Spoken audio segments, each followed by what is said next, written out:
We'll see you again next time. Till then, take care. The movie, now know their real stories, coming June 15th to ESPN Classic. I don't believe it! Phelan is at the bottom of that pile! Behind the net, the Sanderson,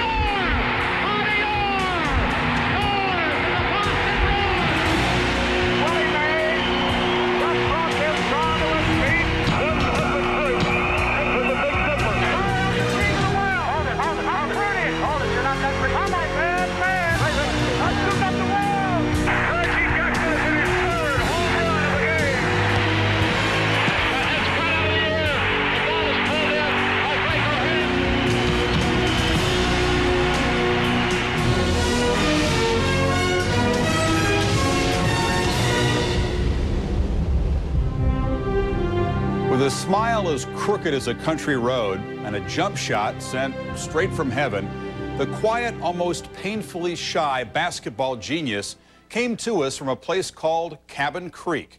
When Jerry West retired from the Lakers in 1974, he took with him the highest scoring average of any guard in NBA history, and vintage words from Bill Russell. The greatest honor a man can have is the respect and friendship of his peers, Russell said. You have more of that than any man I know.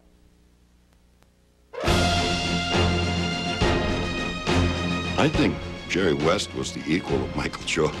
Michael might have played the game maybe more athletic than Jerry did, but there wasn't a better clutch player in the history of the NBA other than Jerry West. Now you're going to have Jerry West probably get it, and he's going to try to go all the way, most likely. He would let it go, and he would just start running to the locker room. 5, 4, 3, 2 points.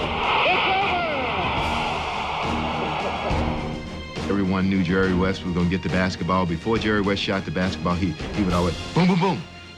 Dribble the basketball really hard, twice. Boom, boom, boom. Bang, bang, shoot. Bang, bang. I mean, drive, stop, up, form, in. You would think that he wasn't that quick, and he was. You would think that he wasn't that aggressive, and he was. You would think that he wasn't that strong, and he was, and the guy was a smart player. He got all of his accolades because he was such a prolific scorer. But people who knew the game and who had to play against him respected how good he was defensively. There would be situations where you'd come down 3-on-1 with Jerry West, the only defender, and you were afraid to do anything with the ball because you knew you'd have him going the other way with it. Hated losing more than any man I've ever been around in my life.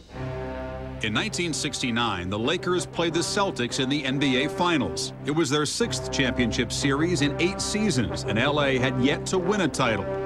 West mounted what seemed a personal assault on Boston. Stop for a 20-footer. It's good. Mr. Clutch got it back. West finished Game 1 with 53 points and 10 assists. Bill Russell called it the best clutch performance he had ever seen against the Celtics. We took that for granted, that Jerry West would do that. You didn't, it wasn't news. Believe me, it didn't get anything extra. That was Jerry West. And they lost the 3rd game in Boston. We're leading the 4th game. It looked like they were going to win. And another Mr. Clutch guy named Sam Jones threw up an off-balance 40-foot shot from the sidelines, and somehow it went in, tied up the series. I'm doing the Laker locker room after the game, and Jerry West was crushed. He thought he had his hands on the championship trophy for the first time. And he was just saying, it's not to be. It's not meant to be. We get to these guys and something bad always happens. It's just not meant to be. The Lakers rebounded in Game 5, but the victory was tainted by a costly decision by coach Butch Van Bredikoff. The Lakers were winning, I believe, by 15 or 18 points. He kept Jerry West in the game in the last 2 minutes, and in those last 2 minutes, he pulled a hamstring badly. They shot him with Novocaine. That's what they used to do in those days if the guy wanted to play. Today, they wouldn't play for 6 months.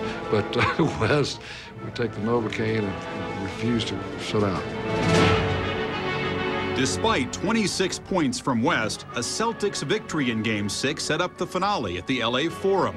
As far as the Lakers owner was concerned, it was all over but the cheering.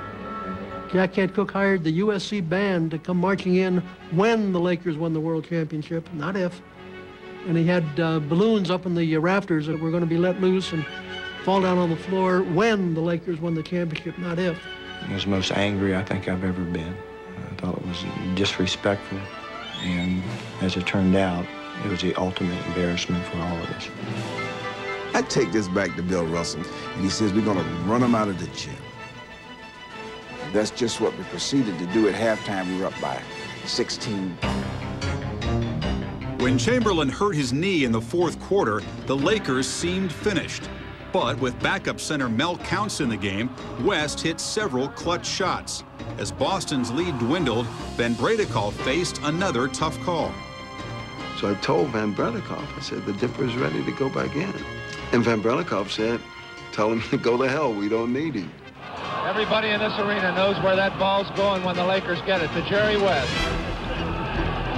Jerry West, another one. Now the Lakers within 4 points, a total of 41 for this superstar. Celtics had a 1-point lead, and they had the ball, and they're trying to hold the ball. There was only a few seconds left, but they had to shoot. So Don Nelson shot. The ball hit the back of the rim, went up about 6 feet, and went in. That's bad luck when you're Jerry West. And that broke their heart, and that cost them another championship. With 42 points, 12 assists, and 13 rebounds in Game 7, West remains the only player from a losing team to win Finals MVP. The distinction did little to assuage his hurt. Jerry West was absolutely fantastic. That was one of the greatest exhibitions I ever saw in my life. Never have I seen a player take a defeat harder than Jerry West. He was weeping openly, sobbing uncontrollably. I went down to the locker room with him, and everybody's gone. He's still sitting there. The Novocaines were worn off. Now he's got to get up and walk upstairs. He had to go up these steps at the forum and go in the press rounds, and he had to take the step one at a time, one step at a time. He couldn't even walk hardly. It was horrible. I really wanted to quit. I mean, I did not want to go on. It was just too painful for me. Sometimes it takes a lot of courage to just go out and play again. And I think with my mentality and the way I felt about the game, it was like life or death to me. And I didn't want to die again. It hurt too much. But a year later, West led the Lakers into still another Finals. This time, the opponent was New York. With seconds left in Game 3, the Knicks took a 2-point lead in a Dave DeBusschere field goal. The game just cranking down the end, and DeBusschere's made a nice play. And Chamberlain takes the ball out of bounds and throws it to Jerry. I was running off the court to the locker room. I see this guy, West, dribbling up the court with this hell-bent look on his face, you know. I was like, what is wrong with him? 2 seconds, 1 second. West throws it up. He makes it. It's the most jubilant I've ever seen Jerry West. He knew that Mr. Clutch had hit again. West's historic shot was not enough as the Knicks won in overtime. The Lakers won 2 of the next 3. Still, Game 7 was all New York as Willis Reed dragged his injured leg onto the Madison Square Garden floor. I think we see Willis coming out. And it was the game that Reed made the dramatic entrance. And everybody remembers that. What really won the game wasn't, no matter what anybody will tell you, it wasn't Willis Reed making those first 2 jump shots. It was Walt Frazier getting 36 points to go with 19 assists that won that game. Now they begin to move, but the quick hands of Frazier done it again. Hampered by injuries to both thumbs, West was unable to contain Frazier as the Knicks rolled to the 1970 championship. In his autobiography, Wilt blamed West for the Lakers' breakdown. Frazier whipped Jerry's ass that night, he wrote, as he always does. And I think Wilt alluded to that fact that I kicked West's butt because a lot of people were blaming him for that loss. I couldn't even catch the basketball. I had 2 thumbs that I had shot at before the game and at halftime. But it was no excuse. We lost. It was an aberration. I think my career high I had against the Lakers, 44 points one year. That was in L.A. But other than that, I don't think I ever outscored West. After his humiliation in the Garden, West once again mourned the death of a dream. 7 times second best, never a winner. A theme for a lifetime, a haunting straight from the hills of West Virginia. He wanted to be a recluse. He wanted to be alone. Didn't want to talk about it. They couldn't believe that they finished second again. It would be like he wouldn't talk to anybody for a couple of months in the summer, and he would just have to finally get away from basketball, get away from even thinking about it. It was just another horrible summer for me, absolutely horrible. Gentlemen, we can rebuild him. We have the technology.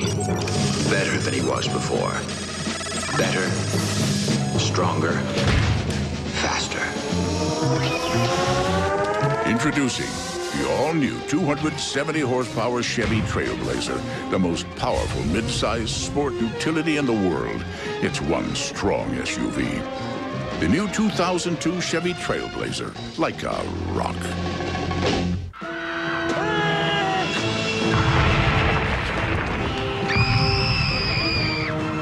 Want to see your piggy bank really grow? Geico. A 15-minute call could save you 15% or more on car insurance.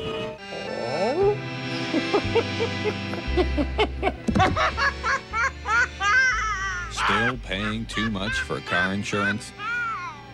Geico. To pay-per-view June 9th.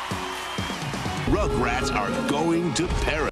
On ESPN Sunday Night Baseball, an interleague matchup with the Braves taking on the... Will never be the... ESPN networks.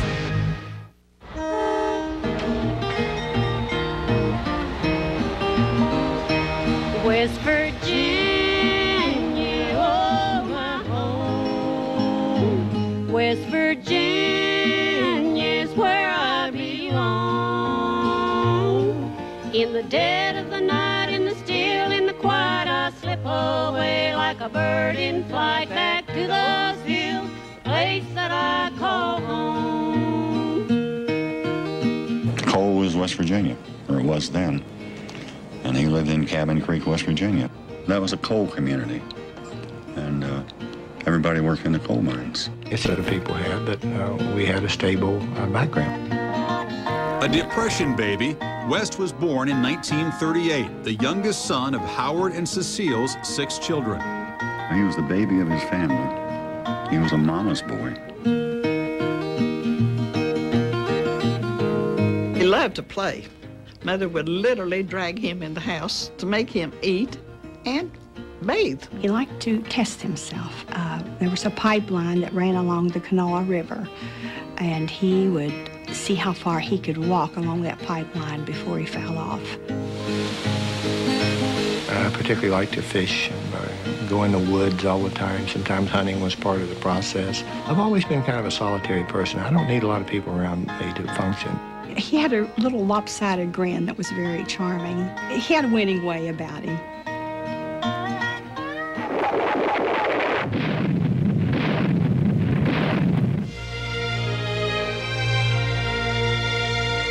When Jerry was 12, tragedy struck the family. His older brother David was killed in Korea. It was probably a day that has impacted my life forever. He was a person I looked up to a lot. He was almost a perfect person. He was very caring, unselfish. He was just a fabulous person. You almost would say to yourself, my goodness, why didn't it happen to me? Because this person was so good. And it was a devastating thing. It really changed me a lot. It changed me from being extremely aggressive to unbelievably passive and maybe more introverted than I should have been at that point in my life. West turned to basketball as a respite from his grief. And he told me one time that basketball was a game that he could go out on the court and play by himself. And he did it hour after hour after hour, day after day. I had a different focus in my life. My mind wandered. I liked to do the solitary things. I liked to be by myself. He would slip into the junior high school gym at night and shoot baskets. The reason he could shoot so well is because he wouldn't turn the lights on and he was shooting baskets by the moonlight. He went through a stage that it wasn't because of lack of food. He didn't come in the house there, and he began to suffer a little bit of a vitamin deficiency. So Mother took him to the doctor, and the doctor said, you know, if you don't start eating, we're going to have to give you shots. When he was a sophomore, he broke a bone in his foot. So I'd call my mother frequently, and she said, I don't know what I'm going to do about Jerry. He's like a caged animal. And then he got out and started playing again, and the doctor had to recast that foot because he broke the cast on it.